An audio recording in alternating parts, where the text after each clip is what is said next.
Hi, starting with the name of Allah, who is most gracious and the most merciful.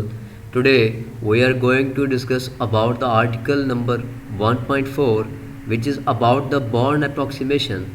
And in the last lecture, as we had discussed about the partial wave analysis, and we dig out the value of scattered wave amplitude.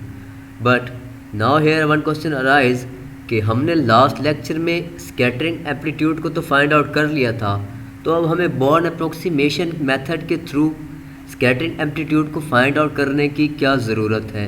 तो इस सवाल का जवाब सबसे पहले हम देते चलें कि बॉर्न अप्रोक्सीमेशन मेथड हम तब यूज़ करते हैं कि जब हमारे पास स्कैटरिंग पोटेंशियल की वैल्यू बहुत ही ज़्यादा लो हो, मतलब कि हमारे पास जो पोटेंशियल हो वो बहुत ही ज़्यादा वीक हो, तो हम तब बॉर्न अप्रॉक्सीमेशन को यूज़ करेंगे। और जो दूसरी कंडीशन है उसमें यह है कि जब हमारे पास the energy of the incident particle is really high, then we also use the Born approximation. मतलब इसका हम इस डायग्राम के थ्रू एलेबोरेट करेंगे कि अगर हमारे पास फॉर एग्जांपल हमारे पास ये एक पोटेंशियल सोर्स है और ये हमारे पास इंसिडेंट पार्टिकल्स या वेव्स आ रही हैं। अब हमने ये हमारे पास जो ये स्कैटरिंग पोटेंशियल है वो बहुत ही ज़्यादा वीक है। जब ये हमारे पास इंसिडेंट वेव्स आएंगी और इसके साथ जाकर इंटरेक्ट करेंगी तो वो बहुत ही माइन्यूटली चेंज होंगी, बल्कि हो सकता है कि चेंज ना ही हो, लेकिन हाँ यहाँ बहुत ही माइन्यूटली चेंज हो रही है। मतलब इनकी direction just this theta angle पर चेंज हो रही है। और इससे ये ज़ाहिर होता है कि जो हमारे पास प्लेन वेव्स इंसिडेंट आई थी, वही प्लेन वेव्स हमारे पास स्कैटरिंग में भी हासिल हुई with the small change of angle theta. This is just because of this weak potential. और जो दूसरी कंडीशन हमारे पास थी कि हमारे पास जो इंसिडेंट वेव्स आए उनकी एनर्जी बहुत ही ज़्यादा हाई हो। फॉर एग्ज़ाम्पल हमारे पास अब ये वेव्स जो आ रही हैं इनकी एनर्जी पोटेंशियल से बहुत ही ज़्यादा है। अगर इनकी एनर्जी पोटेंशियल से बहुत ही ज़्यादा है तो वो इतनी जल्दी इस पोटेंशियल के थ्रू पास आउट कर जाएंगी कि पोटेंशियल को पता ही नहीं चलेगा कि उसके ऊपर कुछ इंसिडेंट वेव्स आईं और टकरा कर भी चली गईं। तो इसका मतलब ये होगा कि जो इंसिडेंट वेव्स आएंगी वो एज इट इज़ उस पार्टिकल या पोटेंशियल के थ्रू पास आउट कर जाएंगी। मतलब प्लेन वेव्स ही रहेंगी। Now let's come towards our topic without wasting of time, that in Born approximation VR is localized about R0 or approximately equal to 0। यहाँ हमने फर्स्ट बॉर्न अप्रोक्सीमेशन यूज़ की है जिसमें हमें कहा गया है कि जो हमारे पास पोटेंशियल है वो लोकलाइज है about position vector R approximately equal to 0। मतलब कि हमारे पास जहाँ पर एक पोटेंशियल लोकेटेड होगा वहाँ से पोजीशन वेक्टर R इतना हो कि R की वैल्यू 0 हो, वहाँ पर हमारे पास ये पोटेंशियल लोकलाइज होगा। और potential drops to zero outside some finite region. अब अगर हम स्पेसिफिक इस पोटेंशियल से स्पेसिफिक रीजन तक बाहर जाएं, फाइनाइट रीजन तक बाहर जाएं, तो वहाँ पर जाकर पोटेंशियल हमारे पास ज़ीरो हो जाएगा। मतलब हमें बॉर्न अप्रॉक्सीमेशन को स्टडी करने के लिए R अप्रॉक्सीमेटली इक्वल टू 0 तक ही वैलिड रहना पड़ेगा। And the incoming plane waves is change slightly by weak potential as I had discussed earlier through the elaboration of the diagram, i.e. incident and scattered particle waves in the plane wave state। हमारे पास जो incident और scattered plane waves होंगी वो हमारे पास plane wave state में ही रहेंगी because the potential is week. क्योंकि हमारे पास पोटेंशियल बहुत ही वीक है तो इंसिडेंट प्लेन वेव्स जब स्कैटर होंगी तब भी वो स्कैटर्ड प्लेन वेव्स ही रहेंगी। बल्कि जब हमने लास्ट पार्शियल वेव एनालिसिस में देखा था तो उसमें वो जो इंसिडेंट प्लेन वेव्स आई थी पोटेंशियल के ऊपर टकराने के बाद स्फेरिकल वेव में कन्वर्ट हो गई थी। क्योंकि वहाँ पर हमारे पास पोटेंशियल तो बहुत ही ज़्यादा हाई था, लेकिन जहाँ पर हमारे पास पोटेंशियल वीक होगा तो incident plane waves will remain as plane waves. That's why incident and scattered plane waves are having energy large energy compare to potential and thus have same momentum. हमारे पास जो इंसिडेंट और scatter plane waves हैं उनकी energy बहुत ही ज़्यादा है as compared to potential and have the same momentum. इन दोनों का मोमेंटम भी सेम होगा क्योंकि उन्होंने बहुत ही वीक सोर्स के साथ इंटरेक्शन किया है। मतलब उन्होंने एक कमज़ोर हरीफ के साथ लड़ने की कोशिश की तो इनकी एनर्जी में तो कोई फ़र्क ना आया बल्कि उनका इंट्रैक्शन भी हो गई और ये सारा फिनोमेना भी हमारे पास आ गया। और ये इनके momentum k is equal to k prime, k हमारे पास इंसिडेंट वेव्स का मोमेंटम होगा और के प्राइम हमारे पास जो वेक्टर के प्राइम है वो हमारे पास स्कैटर्ड वेव्स का मोमेंटम होगा, मोमेंटम की इक्वल होगा। Magnitudes are same but direction are different, क्योंकि वो एक स्मॉल एंगल पर डेविएट हुई हैं, तो स्मॉल एंगल पर जाके डेविएट हुई हैं तो इनकी डायरेक्शन तो चेंज होगी यकीनन। In this case, the perturbation Hamiltonian is the interaction potential V, which is turned on during the time that incident particle is in the range of potential. इस केस में जो हमारे पास perturbation Hamiltonian है, वो Hamiltonian जो कि perturbed state को define करेगा, वो just due to interaction potential V होगा, क्योंकि वो जब waves अंदर आएंगी, जब हमारे पास वेव्स इस तरफ से आ रही होंगी वो अनपर्टर्ब्ड होंगी, वो अपने एज आ यूजुअल पाथ पर चल रही होगी, लेकिन जैसे ही वो इस पोटेंशियल के रेंज में आएंगी तो वो पर्टर्ब्ड होना स्टार्ट हो जाएंगी और उनकी पर्टर्बेशन का कॉज बनेगा इनका ये पोटेंशियल। तो हम कह सकते हैं कि जो इस पर्टर्ब्ड हैमिल्टोनियन है वो just because of this potential है। We can say that the perturbed Hamiltonian of the waves is due to the this potential. So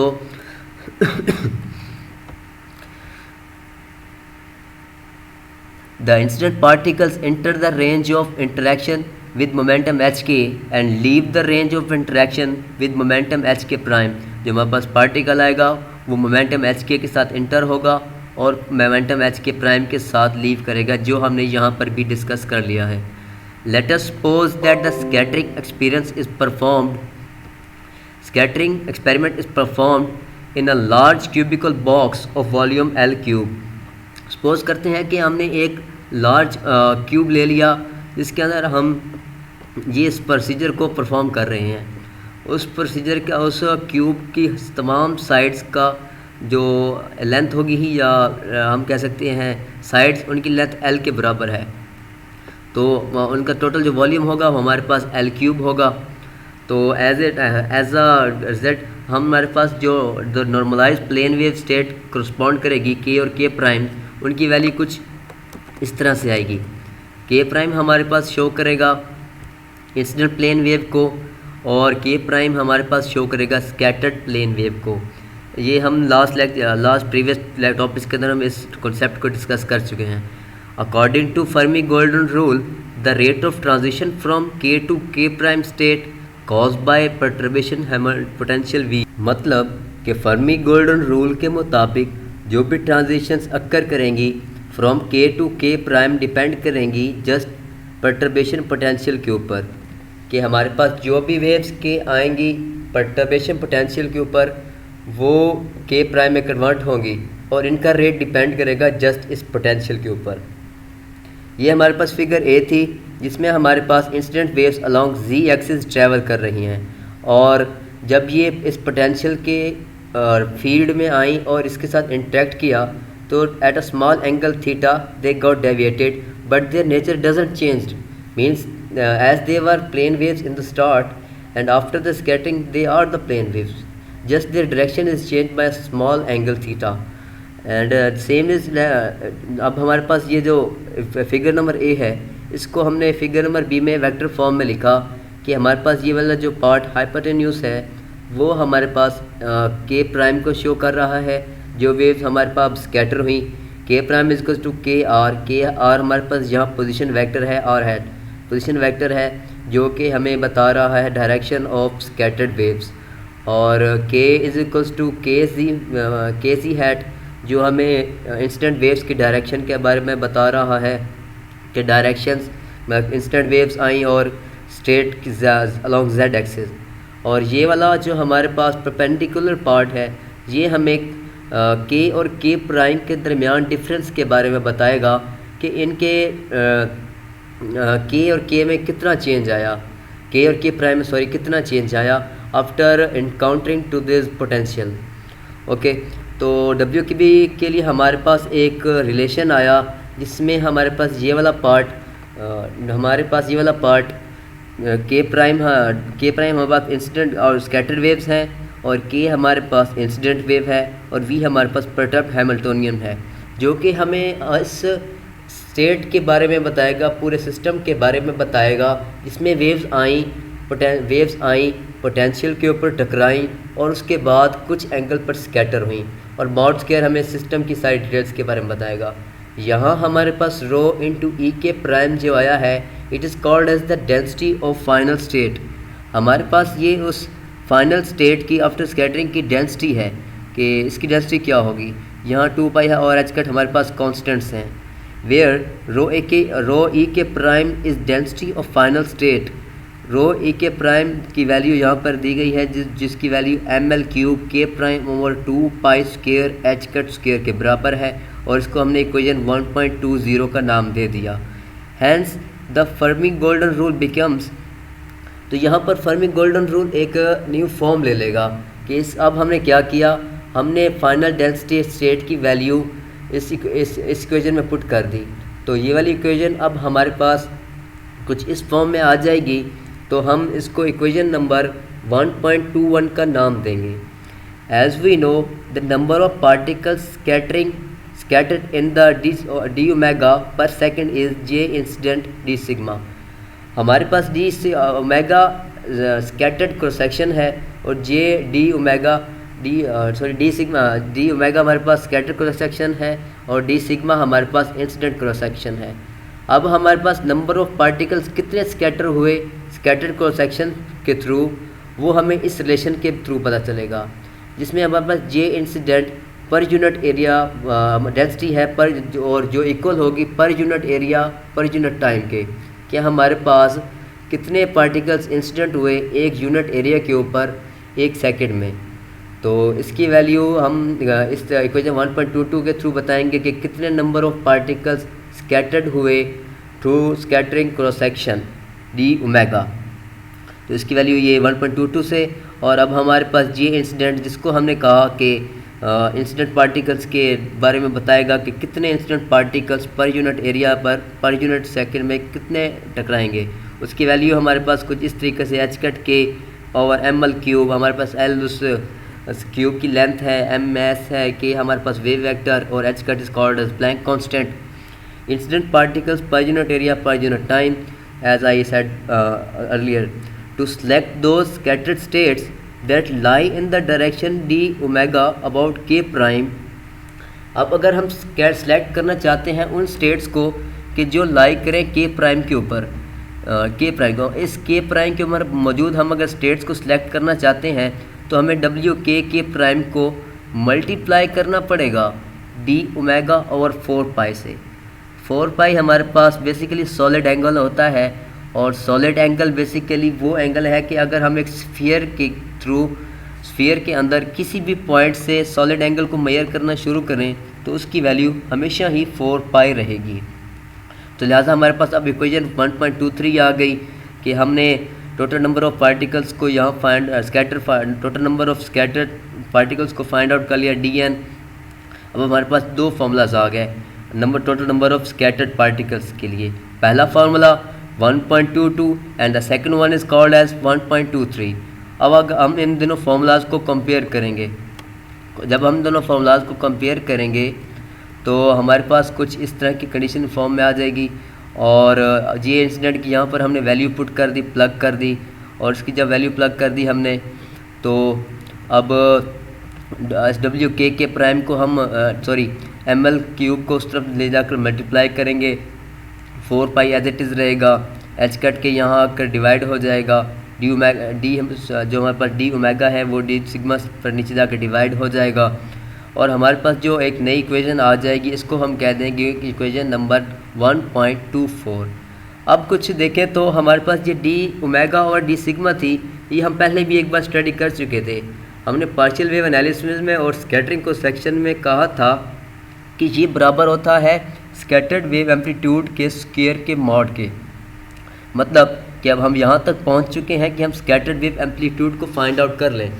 तो उसको फाइंड आउट करने के लिए हम equation number 1.21 and equation number 1.24 को यूज़ करेंगे। इक्वेशन नंबर 1.21 हमारे पास ये वाली है, और इक्वेशन नंबर 1.24 जो हमारे पास नीचे दी गई है, इन दोनों को यूज़ करेंगे। इसमें हम डब्ल्यू के इंटू के प्राइम की वैल्यू पुट कर देंगे इस इक्वेशन के अंदर, और वो जो वैल्यू होगी वो कुछ इस ये वाली आ जाएगी जो कि इक्वेशन 1.21 से आई, और एम एल क्यूब और 4 पाई एच कट के एज इट इज़ रहेगा। और अब हमारे पास इसको रीअरेंज करने के बाद हमारे पास जो एंड पे रिजल्ट आएगा वो हमारे पास इक्वेशन 1.25 होगी। According to Born approximation, since particles suffer no loss in energy in the scattering process, so k is equals to k prime। मतलब कि बॉर्न अप्रोक्सीमेशन के मुताबिक कि जब पार्टिकल्स किसी वीक पोटेंशियल के थ्रू पास आउट करेंगे या उसके साथ इंटरेक्ट करेंगे तो अल्टीमेटली उनकी पावर या एनर्जी में किसी किस्म का भी लॉस नहीं होगा, तो अल्टीमेटली उनके k vector is equals to k prime हो जाएगा, और मतलब सेम रहेगा क्योंकि there is no change in that. अब हमने यहाँ तक क्या किया, हमने स्कैटर्ड एम्पलीट्यूड को तो फाइंड आउट कर लिया, but now we have to consider it for a special case. And what is that special case? अब हमारे पास वो स्पेशल केस क्या है कि हम बात करना चाहते हैं एक स्फेरिकल सिमेट्रिक पोटेंशियल की, तो उसके लिए हमें स्कैटर्ड वेव एम्पलीट्यूड की वैल्यू को फाइंड आउट करना पड़ेगा by just putting special values, by putting some special formulas. तो अब हम उसकी तरफ बढ़ते हैं। हम क्या करते हैं कि हमारे पास जो इक्वेशन 1.25 है उसके अंदर हम के प्राइम और के वेक्टर की वैल्यूज़ को प्लग करते हैं, जो कि वैल्यूज़ हमने स्टार्ट में टॉपिक के स्टार्ट में डिस्कस की थी। वो क्या थी? ई की power minus eta k prime into r over l cube by 2, और सिमिलरली फॉर के वेक्टर हम उनकी वैल्यूज़ इसके अंदर प्लग कर देंगे। और अब इस इक्वेशन को सॉल्व आउट करने के लिए हमें कुछ सब्सटीट्यूशंस करनी है। वो सब्सटीट्यूशन बेसिकली हम प्रीवियस लेक्चर्स के अंदर डिस्कस कर चुके हैं, लेकिन यहाँ पर जस्ट उनके बारे में बताया जाएगा। सबसे पहली सब्सटीट्यूशन कि हमारे पास k इज इक्वल्स टू के माइनस के प्राइम, कि हमारे पास स्कैटर्ड वेव वेक्टर और इंसिडेंट वेव वेक्टर का डिफरेंस इक्वल होता है k के। और दूसरी ये कि हमारे पास r डॉट के इक्वल होता है r के कॉस थीटा के, ये हम ऑलरेडी डिस्कस कर चुके हैं लास्ट लेक्चर्स में। और d cube r is equals to r square sine theta d r d theta d phi. Basically here d cube r is the total area in which this incident और this experiment और this phenomena is taking place. मतलब d cube r हमारे पास वो area है जिसके अंदर ये हम फिनोमेना को ऑब्जर्व कर रहे हैं। इसको हमने डिस्कस किया था बेसिकली क्लासिकल स्कैटरिंग थ्योरी के अंदर। इसकी कैलकुलेशंस आप वहाँ पर जाकर कंसर्न कर सकते हैं। अब हम क्या करते हैं, हम सबसे पहले ई और ई एक्सपोनेंशियल्स की पावर्स को मल्टीप्लाई करेंगे। एक्सपोनेंशियल को मल्टीप्लाई करेंगे तो ऑटोमेटिकली उनकी पावर्स ऐड अप हो जाएंगी। जब ऐड अप होंगी तो हम यहाँ से आयोटा आर और आयोटा आर को कॉमन ले लें तो हमारे पास ई की पावर ये बन जाएगी आयोटा आर के माइनस के प्राइम, और v एज इट इज़ आ जाएगा, डी क्यूब आर भी एज इट इज़ आ जाएगा। अब हमने जैसा कि एफ थीटा मॉड का स्क्वायर है, हमने स्क्वायर को भी ख़त्म किया हुआ है, तो देखें यहाँ से स्क्वायर ये दोनों ख़त्म हो जाएंगे, तो यहाँ बच जाएगा M L cube 2 pi h cut square. और जब एल और एल को आपस में मल्टीप्लाई करेंगे तो इनकी पावर्स आपस में ऐड होंगी और यहाँ पर बच जाएगा एल क्यूब, और ये वाला एल क्यूब और ये वाला एल क्यूब आपस में कैंसिल आउट हो जाएंगे। जब ये कैंसिल आउट हो जाएंगे तो हमारे पास फाइनल इक्वेशन ये बच जाएगी m over 2 pi h cut square integration e की power iota r dot k minus k prime v into d cube r. हमने ये negative sign as a convention use किया है क्योंकि हम इसको डिस्कस कर रहे हैं for small change in angle और स्मॉल चेंज इन डायरेक्शन। तो हम यहाँ पर क्या कहते हैं, हमने यहाँ पर सब्सटीट्यूशन यूज़ की डी क्यूब आर के लिए r square sine theta d r d theta d phi, और ई की power iota r dot k minus k prime के लिए हमने कहा था कि के माइनस के प्राइम के बराबर होगा, तो यहाँ पर बच जाएगा ई की पावर आयोटा आर डॉट के, और आर डॉट के बराबर होता है आर के कॉस थीटा के, तो ये बन जाएगा हमारे पास v इंटू ई की power iota k r cos theta r square sine theta d r theta d phi. अब हम इन सबको अलग अलग इंटीग्रेट कर लेंगे, और इंटीग्रेशन हम डिवाइड इस तरह से करेंगे कि हम जानते हैं कि फाई के लिए एंगल जो होता है वो 0 से 2 पाई होता है। वी आर स्क्वायर के लिए 0 से इन्फिनिटी तक होता है, मतलब एक रेंज, स्पेसिफिक रेंज जो होती है पोजीशन वेक्टर के लिए। और थीटा के लिए जो रेंज होती है वो 0 से पाई तक होती है। अब इन सबको हम इंडिविजुअली सॉल्व आउट कर लेंगे, और सॉल्व आउट करके हम इनकी वैल्यूज़ को प्लग करेंगे इनमें। तो सबसे पहले हम करते हैं डी फाई के लिए। एज के हमारे पास यहाँ कुछ नहीं है तो यहाँ पर हम 1 लेंगे, और जब इसको इंटीग्रेट करेंगे तो यहाँ पर बचेगा 5, और जब हम इस पर लिमिट लगाएंगे 0 to 2 पाई तो हमारे पास बच जाएगा 2 पाई माइनस 0, और वो वाला 2 पाई हमारे पास यहाँ आकर मल्टीप्लाई हो जाएगा। और दूसरी जगह हम जब 0 to इन्फिनिटी वाली लिमिट एज इट इज़ रहेगी और V r square as it is आ जाएगा। और अब हम इस लिमिट को सॉल्व आउट करेंगे। इसको सॉल्व आउट करना थोड़ा टफ रहेगा, तो मैं आपको इसके लिए कोई हिंट दे देता हूँ। यहाँ पे आप सब्स्टिट्यूशन मेथड भी यूज़ कर सकते हैं। उसके लिए क्या करेंगे कि आप साइन थीटा डी थीटा को आप रखेंगे इक्वल टू डी टी। जब आप इसको डी टी के इक्वल सब्स्टिट्यूट करेंगे और ई की पावर एटा के आर में के आर कॉस थीटा को आप टी के बराबर पुट करेंगे, और आप इसको जब इंटीग्रेट करेंगे तो आपके पास एंड पर ये रिज़ल्ट आएगा। और अब इसको सॉल्व आउट करने के लिए आप इसकी इंटीग्रेशन करेंगे तो आपके पास ए की पावर एटा के आर कॉस थीटा होगा। तो अब हम इसके अंदर लिमिट सप्लाई कर देंगे 0 से पाई तक। पहली लिमिट होगी हमारे पास पाई की, और ई की पावर एटा के r cos pi minus e की पावर एटा के आर कॉस 0। जो कॉस पाई वाली टर्म है वो -1 देगी, और जो कॉस 0 होगा वो हमें पॉजिटिव 1 देगा। तो यहाँ पर बचेगा ई की पावर माइनस एटा के आर माइनस ई की पावर एटा के आर। हम इसमें से फिर माइनस को कॉमन ले लेंगे, तो ये वाला माइनस और वो वाला माइनस कैंसिल आउट हो जाएगा। तो अल्टीमेटली हमारे पास बचेगा ई की power iota k are minus e की power minus iota k are. हम उसके नीचे डिनोमिनेटर में 2 मल्टीप्लाई कर देंगे, और ये वाला आयोटा साइन उसके ब्रैकेट के अंदर चला जाएगा। तो हमारे पास एक रिलेशन बन जाएगा जिसको हम मैट्रिक लेवल पर स्टडी करते रहे कि ई की power iota theta minus e की power minus iota theta divided by 2 iota is equals to 2 theta. तो हमारे पास फाइनल टर्म ये बन जाएगी, और इसको हम इस इक्वेशन में पुट करेंगे। इस टर्म की जगह जब ये जगह वैल्यू ये पुट करेंगे, फाई की जगह ये जगह वैल्यू पुट करेंगे, और ये लिमिट एज इट इज़ रहेगी। तो ये हमारे पास फार्मूला, इसको फिर मज़ीद सॉल्व आउट करेंगे, और सॉल्व आउट करने के लिए हमारे पास पाई से कैंसिल हो जाएगा, ये वाला 2 से कैंसिल हो जाएगा, और ये वाला 2 बाहर आ जाएगा। और आर स्क्वायर हमारे पास इस के जो डिनोमिनेटर के के साथ आर है इसके साथ कैंसिल आउट हो जाएगा। तो हम के को बाहर लेके आ जाएंगे, तो हमारे पास जो अब फाइनल स्कैटरिंग वेव एम्पलीट्यूड की वैल्यू आई जिसका स्फेरिकल सिमेट्रिक पोटेंशियल के लिए, वो ये है, जिसको हम इक्वेशन नंबर 1.26 से शो कर रहे हैं। 1.26 से हमने आखिरकार स्कैटरिंग पोटेंशियल की वैल्यू फाइंड आउट कर ली। This is the standard form of the Born approximation. हमारे पास ये बॉर्न अप्रोक्सीमेशन की स्टैंडर्ड फॉर्म है। We infer that the Born approximation is valid for large instant energies और sufficiently weak scattering potential.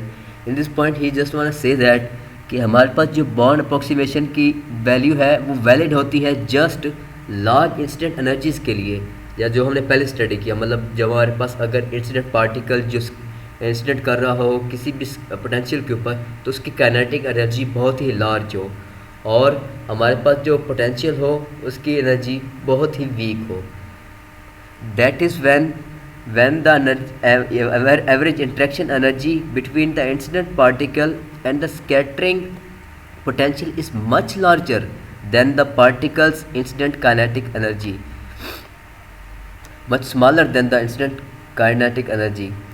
इसमें इस पॉइंट में हमारे पास ये है कि जो पार्टिकल हमारे पास इंसिडेंट कर रहा हो और जो स्कैटरिंग पोटेंशियल हो उसके दरमियान जो इंटरेक्शन होगी, वो जो इंटरेक्शन की एनर्जी हो वो बहुत ही स्मॉल हो इंसिडेंट पार्टिकल के काइनेटिक एनर्जी से। हमारे पास जो इस तरफ एक पार्टिकल आया, हमारे पास एक फॉर एग्जांपल एक वेव आई, वो साइनसॉइडल वेव आई वो इस पोटेंशियल के साथ इंटरेक्ट की, और जो इस प्रोसेस के अंदर एवरेज एनर्जी हो वो उसकी वैल्यू बहुत ही स्मॉल हो काइनेटिक एनर्जी ऑफ पार्टिकल से। मीन्स कि ये वाला स्टेटमेंट सेटिस्फाई करे। ये हमारे पास एक वेव आई, स्कैटरिंग पोटेंशियल के साथ इंटरेक्ट की, और जो इस इंटरेक्शन के दौरान एक एवरेज एनर्जी का हुआ वो बहुत ही स्मॉल है total kinetic energy of the instant particle से। The scatter wave can be considered to be plane wave. इसी कंडीशन के अंदर हम स्कैटर्ड वेव को प्लेन वेव कंसिडर कर सकते हैं, क्योंकि पार्टिकल की एनर्जी ज़्यादा थी और average energy during the interaction was very small, then ultimately there was no phase change, so there was no net change in the nature of the incident wave, and the plane wave which was coming, which was called as incident wave, is the scattered wave. हमारे पास जो instant plane wave थी वही हमारे पास scattered plane wave है। Okay, this was the topic about the Born approximation. In this topic we find out the scattered wave amplitude for both conditions, for the first Born approximation condition and for the scattered amplitude, also for spherically symmetric potential. If you have any queries related to the topic, please let us know in the comment section, and soon we will meet up with the new topic related to the quantum mechanics. Thanks, take care.